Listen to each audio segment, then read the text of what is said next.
How to create Flipkart account. Hi everyone, welcome to the channel. This is Rose and I'm here to guide you on how to create Flipkart account.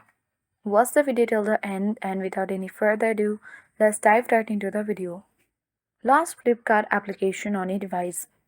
Make sure to download and install on your device as well.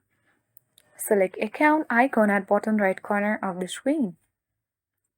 Now from this section, tap on Login button at top right corner of the screen.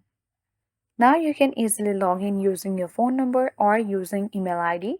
Once you have entered all your verification code, tap the Verify button at bottom of the screen, and after you verify your phone number, you will easily get access to this credential section where you have to enter all your personal information, and then finally you will successfully create Flipkart account. That's all for today. Hope this video helped you. If you are new to our channel, hit the like button and subscribe for more tech and tips videos. Thank you for watching.